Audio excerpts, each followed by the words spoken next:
What's up, everybody? Jaxxsin here, and today I want to talk about something that I saw that made me laugh really hard, and that was I saw Modern Warfare, or not Modern Warfare, my bad. Jesus, I get these Call of Duty games mixed up. There's only like 80,000 of them.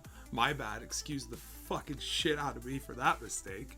Anyway, Infinite Warfare was bundled with Destiny the Collection, meaning you buy Infinite Warfare, you get Destiny the Collection, which is everything from, base up to now. So like all the Rise of Iron stuff, everything in Destiny you're getting for like $30 essentially, right?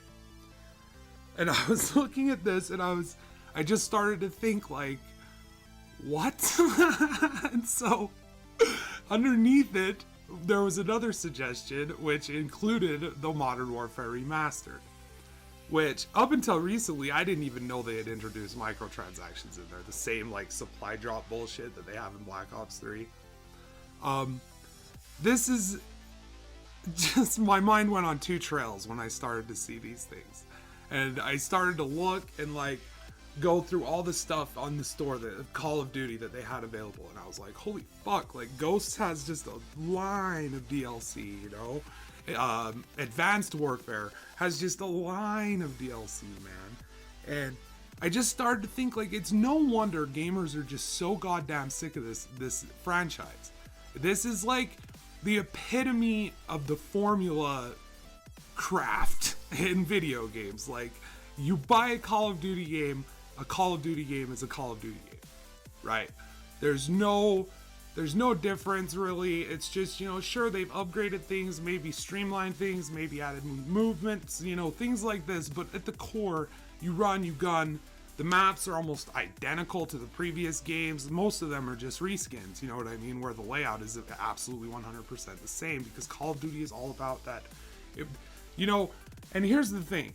Despite that, like, Call of Duty's formula is beginning to fail because most people are beginning to catch on. When you played I've played, I'd say 3 Call of Duty games enough, like probably only 3 over 30 hours, okay? Those games are pretty much the same experience to me, aside from like some little differences. And I mean, one of them took place in like World War II. So it's this situation where I'm smart enough to figure it out and just be like, okay, this is it. And aside from that hardcore Call of Duty audience, like, most people, I think, just realize an Infinite Warfare just crossed the line into too much for too many people. And even like the hardcore audience was just like, holy hell, they're just delivering us the same formula with a couple little ingredients. Maybe there's some gummy bears in it this time. You know what I mean? Just, it's like vanilla ice cream, but there's some gummy worms on it. And then the next batch of vanilla ice cream, it has like Oreo cookies mixed into it. You know what I mean? And it's the same shit. And at a certain point, you're going to get sick of goddamn vanilla ice cream. You're just not going to want it anymore. Your gut's going to refuse to eat it. You know what I mean? If that's all you're getting fed. And that was just my trail into this, they're trying to bundle it, and then they did this whole thing with Modern Warfare 4, which is like, or I don't even know if that's it. Whatever the remaster one is, Jesus Christ, there's 8 million fucking games, okay? I'm sorry, I don't know which Call of Duty exactly it was. I never personally played it. So, whatever that one was, the one that all the people really wanted, like, that's all really people wanted, they just wanted the remaster. I'm sure 90% of the fucking, like, day one sales for Infinite Warfare were made with that in mind. I mean, I checked the add-ons on the store, and like Black Ops 3 add-ons are still selling higher. Like, the currency for Black Ops 3 is still up higher in the add-ons than the fucking Infinite Warfare shit. Alright, so that just, like, no one wants this thing, they're sick of it, okay? So that was the first trail I went on, and I was just like, okay, it makes sense. I understand, like, why people are just, they're starting to see it, okay? Here was my second divergent track. I see Call of Duty, and I see Destiny, and I see them right next to each other. And I've now gotten the new expansion. I've been able to play through all of it. And aside from the raids, that game is no different. And like I said, vanilla ice cream, gummy bears, vanilla ice cream, cookies, vanilla ice cream, vanilla ice cream, vanilla ice cream. Destiny from day one to now just feels like a more streamlined experience, but the experience is the same. And because of its financial success, where its add-ons are still top, you know, they're still up there within the top 20 fucking add-ons purchased. Like, those things have been just being sold repeatedly. People collect those things almost like, and that's basically like people paying a monthly subscription. Okay, so Destiny has made its money and more. So why would they change the formula? And if we've noticed anything with Activision at this point, is there's a formula that's grown. Okay, they realized that selling these individual add-ons like they did in Ghost and Advanced Warfare, like, those aren't as successful as selling random chances at the same rewards. Because if you give the player the opportunity to just buy everything, then they've bought everything, and you've then reached a limit on how much money you can get from them. Okay, but if you flip that, you're gonna, okay, and this is the risk that they ran. They ran the risk that, okay, we're going to offend players, they're not going to like this system, and most of them are not going to give us money, right? No one's going to buy these loot boxes, these points for loot boxes, blah, blah, blah. All the different Activision games where these are apparent as shit. They gambled that on the risk that, or on the odds, that the whales would compensate for those people's decisions. And those whales definitely compensate for our decision.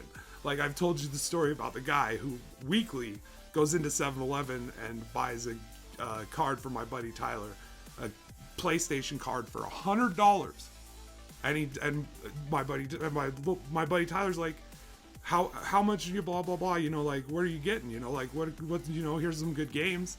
And the guy's like, no, I'm buying Black Ops points for Black Ops 3. Like, I'm buying supply drops with this $100 week after week, dude. He says he's been in there like 3 times that he can think of when he's been working. Buy $100 gift cards. Okay, these are the whales that are feeding this kind of behavior, and they've fed it in Destiny's case. Destiny has been fed to the point where it's bloated to where it's Monstro.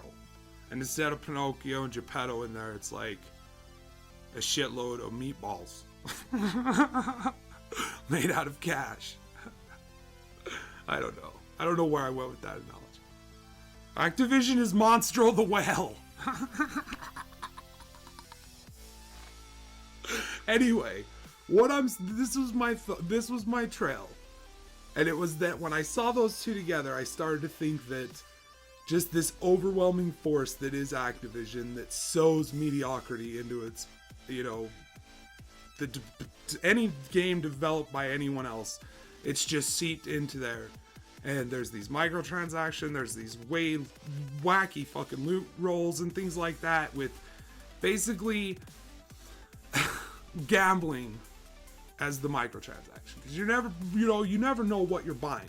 It's always random, and you know what I mean. It's just, and that was my thought. And I started to think of Destiny. I started to think, like, okay, aside from the raids, this game just feels like, I'm sorry, like it sits next to Call of Duty, and it fits that slot well. When I saw that.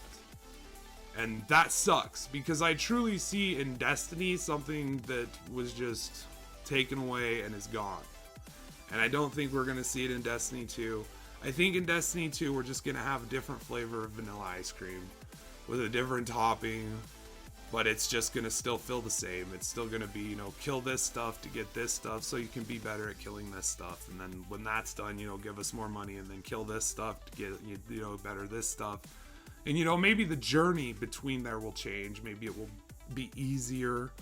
Maybe they'll add, like, interesting story little quest things, you know, that feel like the same as any free-to-play MMO or anything like that, you know what I mean? And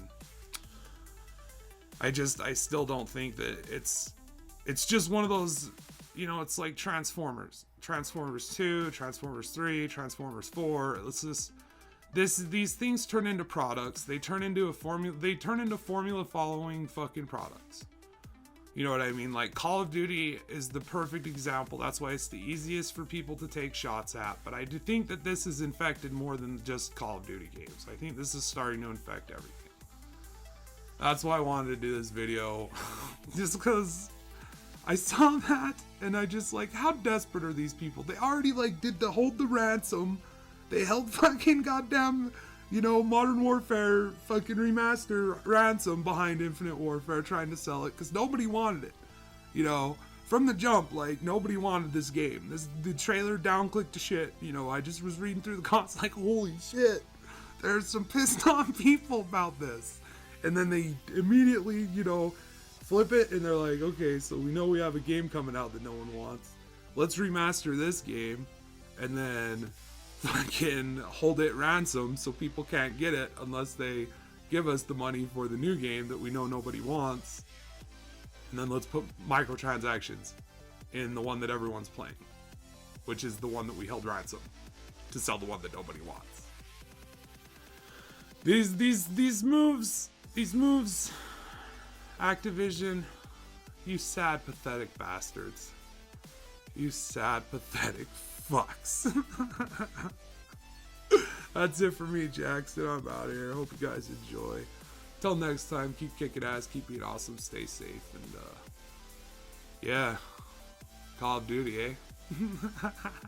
Talk to y'all later.